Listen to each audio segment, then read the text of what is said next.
Butler Dragonfly nymph.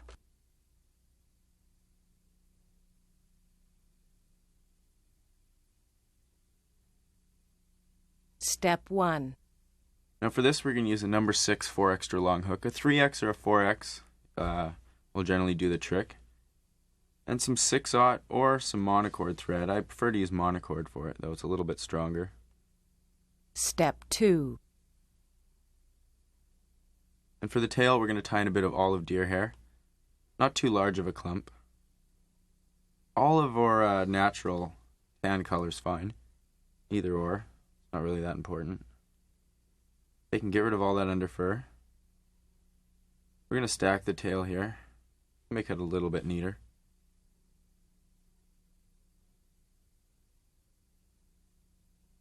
And the quality of the deer hair isn't really that important here either, because we're not spinning it or we're not using it for a dry fly.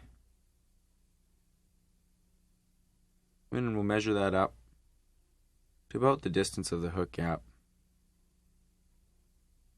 It's kind of nice to cover most of the shank with this deer hair. It creates a bit of a bulky underbody, which is what we're going to have to do after anyway.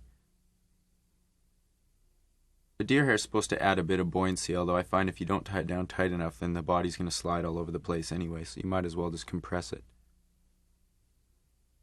right up to the hook bend.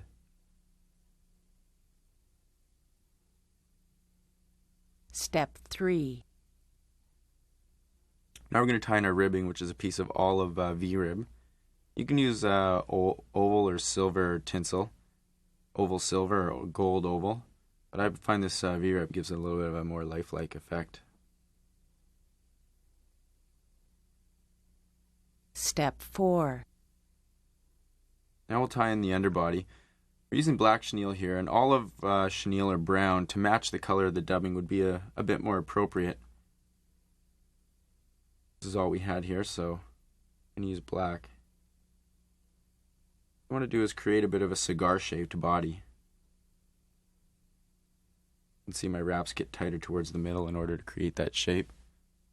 Bring that back to about 2/3 the way or 3/4 of the way down the body towards the eye of the hook. Wrap right over it. Get back to where we started. Step 5. So here we're going to dub on some dubbing, and we're going to use some seal fur here just because it's a nice natural look to it. It's a little bit translucent, and you can usually find seal in quite a few different colors. Antron or rabbit or pretty much any dubbing you like to use will work fine. It'd be nice to use a bit of dubbing wax just to keep the body a little bit tight here, although we haven't used any. Lots of practice, you can do that. Make sure the tip of this dubbing is nice and tight. You want to fill that in so that you're not going to see any of the underbody. And this, again, is useful. This is the reason that we're trying to use something that slightly matches the dubbing we're using. That way, if some of the dubbing comes loose, you can the underbody will show through and not mess up the color of the fly too much.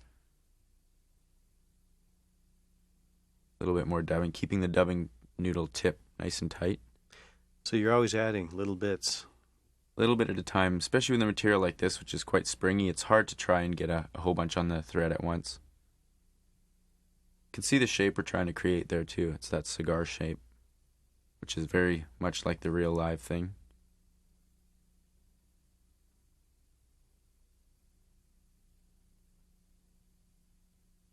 Step 6. Now we'll come in with our ribbing and reverse wrap it.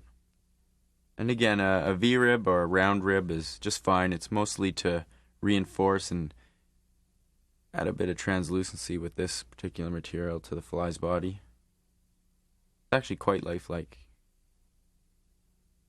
when combined with a dubbing like this. Tie that off nice and tight.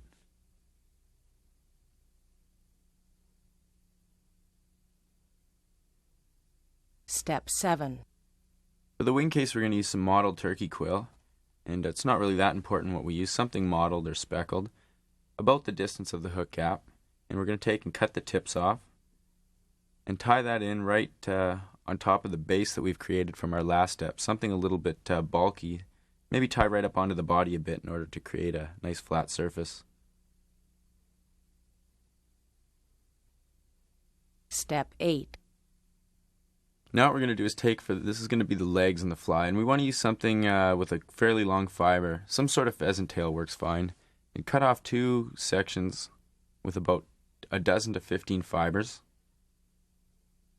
And take them and wrap them around your fingertip in order to create a knot in this leg. Making the little knees here.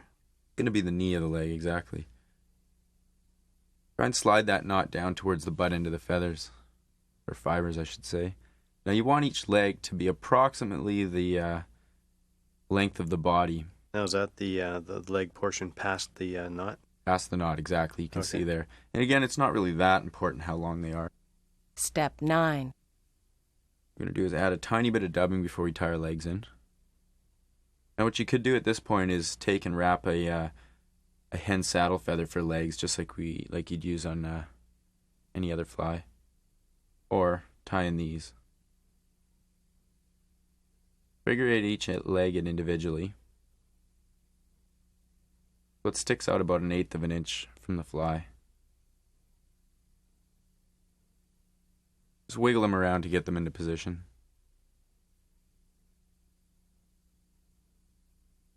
There you go, one in on either side. Make sure they're pointing backwards though, that's quite important. Will look right otherwise.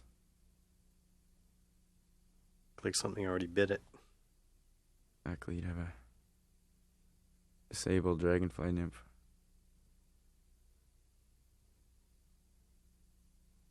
Make sure these are secure. The last thing you want is for them to pull out. Even a bit of glue wouldn't hurt.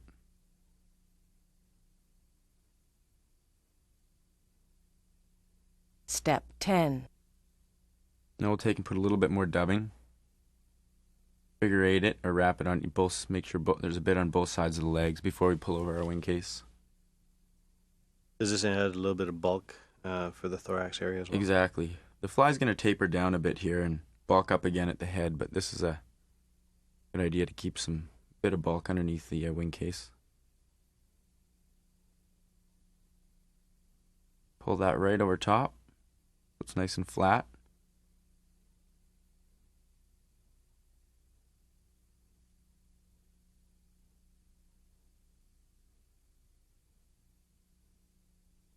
Step 11. Now what we're going to do is take and tie in the eyes of the fly. And take a bunch of the tip portion of your pheasant tail, which you'd normally never use. It's quite garbagey for color. We're going to figure eight it across the head of the fly here. Anything, even a cluster of peacock herl or any feather really, it's not that important as long as it's a dark color. So you get rid of all your scraps then, is what Exactly, you're saying. it's a perfect way to get rid of all your junk fibers.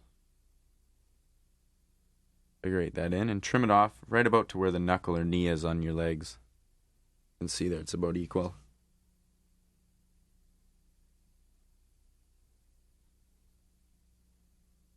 Step 12. Now what we're going to do is take and use the tip ends of a few strands of peacock herl. Anywhere between 3 and 5 or 6 herls will do about the trick.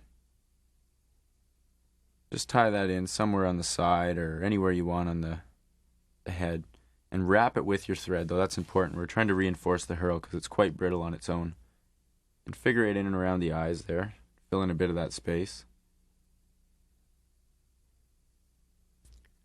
And pull up on our herl. You can see we're pulling the thread in towards the body of the fly in order to sink the thread in deep so it's not right up to the eye of the hook.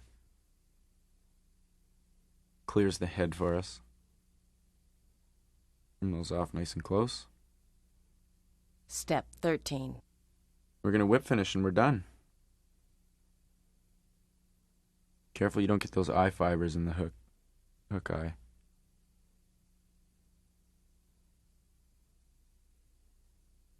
There you have it. The legs are going to lay down nice tight to the side of the fly when you pull it through the water, so if they're a little bit bent, it's not that big of a deal.